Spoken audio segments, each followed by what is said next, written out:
जो अंग्रेजों का विरोध करेगा, स्वतंत्रता संग्राम चलाएगा, उसको फांसी मिलेगी। शिक्षा मंत्री जी को इसमें पत्र लिखा है आवश्यक कार्रवाई के लिए। गंभीर विषय है। 14 अगस्त को भारतीय जनता पार्टी के द्वारा विभाजन विभीषिका दिवस मनाया गया था। विभाजन विभीषिका दिवस के अवसर पर अलीगढ़ के एमएलसी मानवेंद्र प्रताप सिंह ने सर सैयद अहमद खां को अंग्रेजों का गुप्तचर बताया था। बातचीत करने के लिए फिलहाल एमएलसी मानवेंद्र प्रताप सिंह जी मेरे साथ हैं। बातचीत इन्हीं से करेंगे कि किस तरह इन्होंने गुप्तचर बताया था या फिर किस तरह के बयान इनके थे। सर, क्या कहेंगे? आपने विभाजन विभीषिका स्मृति दिवस के अवसर पर अलीगढ़ में कार्यक्रम आयोजित किया गया था, उसमें आपने सर सैयद अहमद खां को अंग्रेजों का गुप्तचर बताया था, क्या कहना चाहेंगे? ये तो समाज तय करे। जब स्वतंत्रता संग्राम चल रहा था, उस स्वतंत्रता संग्राम को विफल करने के लिए क्या रणनीति हो सकती है, उस रणनीति को अंग्रेज़ों के साथ बनाने में सहायता करने वाले मुंसिफ मजिस्ट्रेट के रूप में सैयद अहमद खां थे। और सैयद अहमद खां ने ही वह कैसे लोगों को आपस में बांट सकते हैं, हिंदू मुसलमान जो एक रूप होकर उस समय स्वतंत्रता संग्राम में शामिल थे, उनको कैसे हम अलग अलग बांट सकते हैं, और 1857 की क्रांति को विफल करने में उन्होंने अंग्रेज़ों की ज़बरदस्त सहायता की। तो आप अंदाज़ा लगा सकते हैं कि वो भारत के लिए काम कर रहे थे उस समय या अंग्रेज़ों के लिए काम कर रहे थे। निर्णय तो आपके हाथ में है। सैयद अहमद खां उनका नाम था, सर की उपाधि उनको अंग्रेजी शासनकाल में दे दी गई, वजह क्या है इसकी? जो अंग्रेज़ों की सहायता करेगी उसे सर की उपाधि मिलेगी, जो अंग्रेज़ों का विरोध करेगा, स्वतंत्रता संग्राम चलाएगा, उसको फांसी मिलेगी। ये उस समय का नियम था। अलीगढ़ मुस्लिम विश्वविद्यालय में जो ग्रेजुएशन डिपार्टमेंट है, वहाँ इस्लामिक चैप्टर पढ़ाया जाता है, इसको लेकर आपने आवाज़ उठाई थी, पत्र भी कोई लिखा है, किस तरह का पत्र था, किस तरह की आवाज़ उठाई है? हिस्ट्री ऑफ इस्लाम, ये जो उन्होंने पढ़ाने का, प्री इस्लामिक अरेबिया टू पायस खलीफा और सैयाद का और अब्बासीद का इस्लाम पढ़ाने, इस्लाम की शिक्षा देने का उन्होंने इतिहास में शुरू किया है, जो गंभीर विषय है।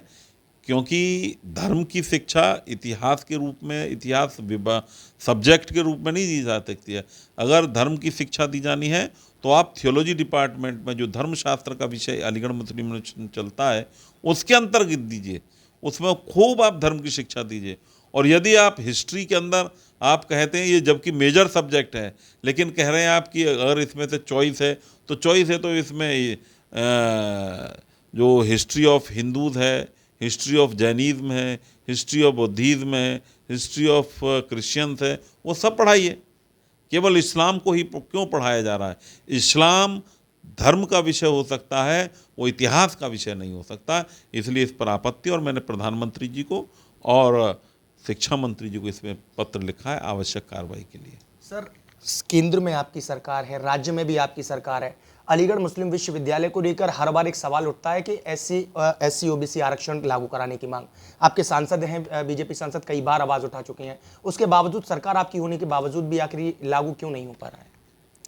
लागू अलीगढ़ मुस्लिम यूनिवर्सिटी को करना है, संविधान परक चीज़ें उन्हीं को लागू करनी है। और निश्चित रूप से वह जो तमाम आज विपक्ष है, वह मुस्लिमीकरण, तुष्टीकरण के आधार पर, इस्लामीकरण के आधार पर चल रहा है, और वो नहीं चाहते, क्योंकि देश के अंदर माहौल बिगाड़ने का वो लोग काम करते हैं।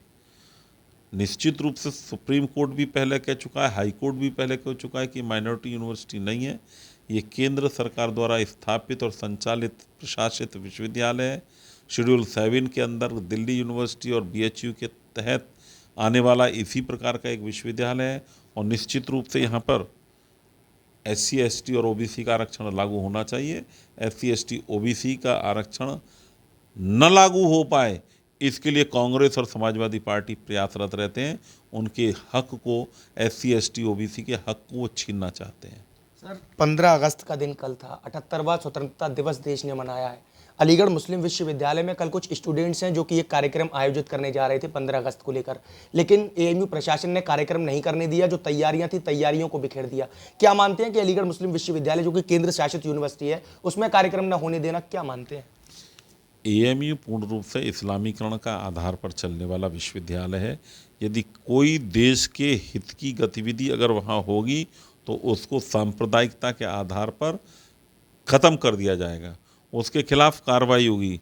माने आप अगर फ़िलिस्तीन के समर्थन में नारे लगाना चाहते हैं, मिस्र के समर्थन में नारा, तेहरान के समर्थन में नारा लगाना चाहते हैं, या कहीं दुनिया भर में कोई घटना हो तो इस्लाम की घटना, आतंकवादी चाहे फिर कोई आतंकवादी हो, उसके पक्ष में खड़े होने का काम एएमयू में होता है।